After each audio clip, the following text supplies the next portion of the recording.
porque para que la gente entienda, es que mañana yo digo que Natanael, óigame esto, me rectifica Francisco, Sí.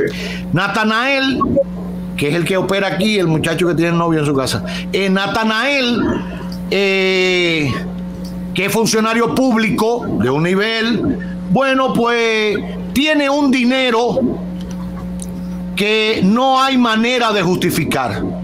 Y yo lo vi en un Porsche Cayenne, no sé qué, y lo vi con una cosa, y yo voy y denuncio, simple y llanamente hago una denuncia de ese funcionario que es Natanael, o ex funcionario que acaba de terminar sus funciones, de lo que a mí me parece es un lavado de activos o una utilización indebida de los recursos del Estado o lo que fuere.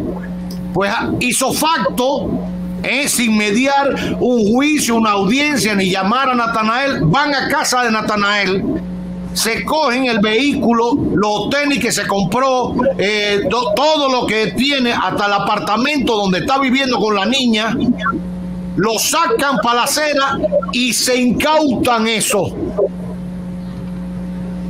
No hay juicio. Y entonces ahí comienza el juicio de Natanael. Él, espérate, pero ¿y esto qué cosa es? No, que hay una denuncia, y vuelve y empieza el proceso. Pero mientras todo lo que supuestamente él lo tiene mal habido está bajo protección del Estado. ¿En manos de quién? ¿Es así como es el proceso lo que plantea?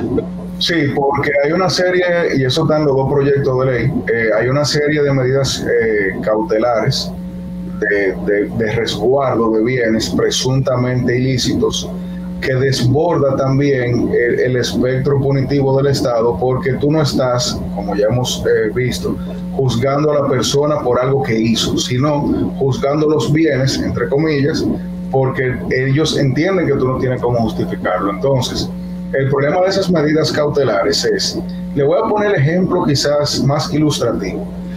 Si yo tengo una funda aquí en mi oficina con $10,000 y yo soy afectado por una medida cautelar en base a la ley de extinción de dominio, la ley prevé que el Ministerio Público, obviamente acompañado por una orden de un juez, retiene ese dinero y lo va a depositar en una cuenta, pero lo va a pasar a pesos. Entonces, vamos a suponer que en 3 meses hay una fluctuación de 5 puntos en la tasa cambiaria, y a mí me descargan, entre comillas, o descargan los bienes míos, porque no es la persona, entre comillas, y me devuelven mi dinero. Ahí yo perdí un dinero, entre comillas, por ese cambio de tasa que se queda en el aire. Y uno diría, bueno, pero eso es un caso, sí, pero eso es un caso ilustrativo de por qué la ley se debe discutir. ¿Por qué? Porque nosotros no podemos promover un proyecto de ley por promover, cuando, por ejemplo, hay medidas cautelares tan invasivas como la retención de un bien.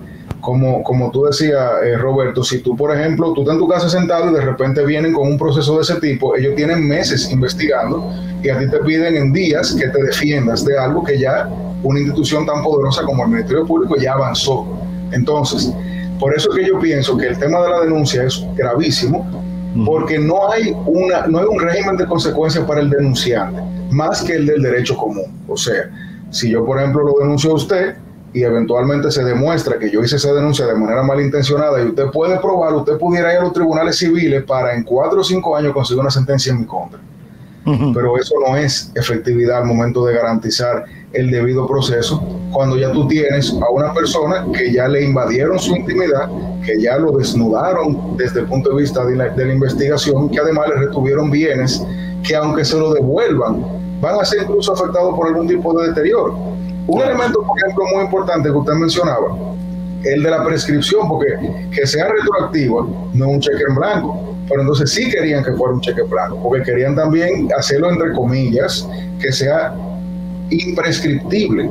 O sea, que además de ser retrospectiva, de que pueda viajar al pasado, que no tenga un límite. Por eso cuando usted dijo que vamos a llegar a donde Trujillo, hemos llegado a donde Lili, eso es algo muy importante, porque entonces, ¿cómo tú puedes, entre comillas, defenderte de manera estable de algo que sucedió hace 37 años, que quizás tú ni tenías control de ello, porque si el apartamento donde usted vive hoy fue para ellos adquirido hace 30 años con bienes ilícitos, ellos van a afectar ese apartamento y de manera escalonada a usted va a salir también afectado. Entonces, o sea, me explico, si por ejemplo yo estoy viviendo en un apartamento que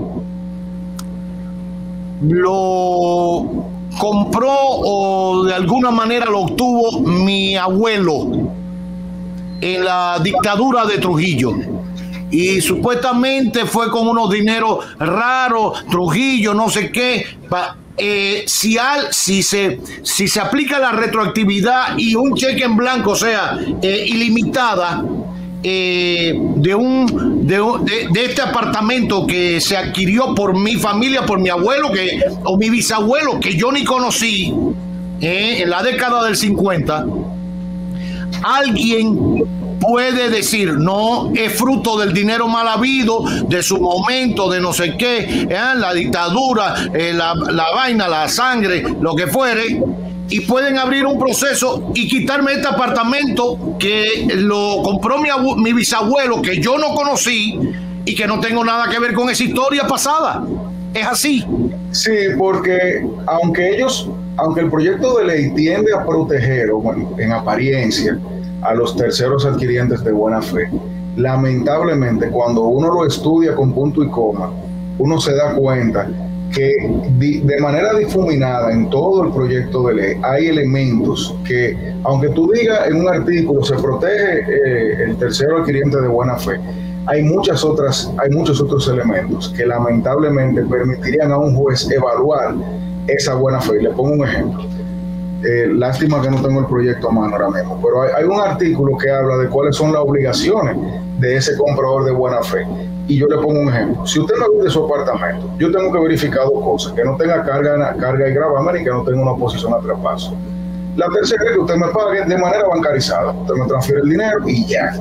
Yo no soy FBI, yo no soy DEA, yo soy Francisco. Según la garantía que hasta ahora tenemos, eso es suficiente para yo ser considerado, obviamente luego de que se evalúe mi comportamiento, un comprador de buena fe. Ahora, si nosotros nos vamos por lo que dice el proyecto de ley, te carga una serie de responsabilidades casi como si tú fueras un banco, que no es lo mismo. Cuando digo casi como si fuera un banco es que se va a evaluar mi buena fe en si yo debía haber sabido, por ejemplo, por don Roberto, ¿de dónde compró ese apartamento? Es que eso a mí no me interesa, porque yo, Francisco, no tengo esa obligación dentro de esa cartera de obligaciones que yo como ciudadano tengo. Entonces, eso que usted dice es así. Lamentablemente, aunque se protege de manera directa al comprador de buena fe, él tiene que vencer una inercia para llegar a colocarse en una situación donde él pueda ser considerado como comprador de buena fe. Y ahí un juez va a interpretar qué es considerarlo o respetarle sus derechos. Entonces, ante tanta incertidumbre, tanta subjetividad, tú le estás dando más poder a los jueces, no de hacerlo bien o mal, sino de equivocarse. Porque los jueces son como nosotros, seres humanos. Y yo no voy a tasar el comportamiento de un juez desde ahora si va a ser bueno o malo, sino que exista la posibilidad de que un juez se equivoque. Ante la mera posibilidad de que un juez se equivoque y tantos baches subjetivos en un proyecto de ley tan importante como este, lamentablemente uno tiene que oponerse, aunque como usted dice, a veces uno lo juzgan por eso, como que uno está apoyando lo mal hecho. Sin embargo, yo, por ejemplo, personalmente deposito en el Congreso, que lo hice el día de hoy otra vez, mis comentarios, porque yo lo que quiero es que cuando eso en 2 o 3 años, porque aparentemente le van a dar para adelante, cuando en 2 o 3 años eso esté activo y utilizándose y comiencen los choques constitucionales, sentirme por lo menos de que alguien le dijo a la persona que lo están promoviendo de que no era necesario hacerlo al vapor. Y yo creo, y ya esto es una valoración mía, yo creo que nosotros como sociedad debemos aprender de lo frustrante que es tú creer que una ley resuelve el problema y luego chocar con la realidad de que no es así.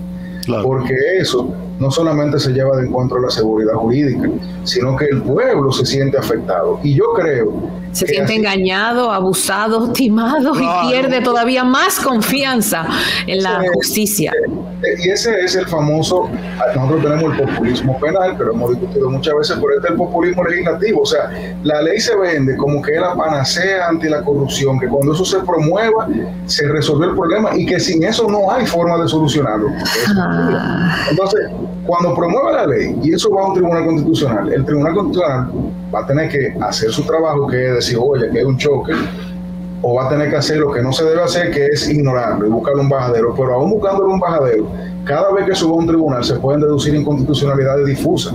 O sea, cada vez que hay un proceso de esto, se va a cuestionar la constitucionalidad. Nada más hace falta un juez que diga un día, mira, ¿tú sabes qué? Eso es inconstitucional, para que se descalabre el sistema de extinción de dominio. Bueno, pues ahí está la valoración de Francisco Álvarez Martínez. Estas mismas consideraciones la ha entregado por escrito al Congreso, a ambos hemiciclos, para que llegue a los legisladores y pueda sopesarse la visión de un profesional de la abogacía en torno a esta ley de extinción de dominio, que está en un tranque jurídico bajo presión política. Oiga qué fórmula esta, que no tiene nombre.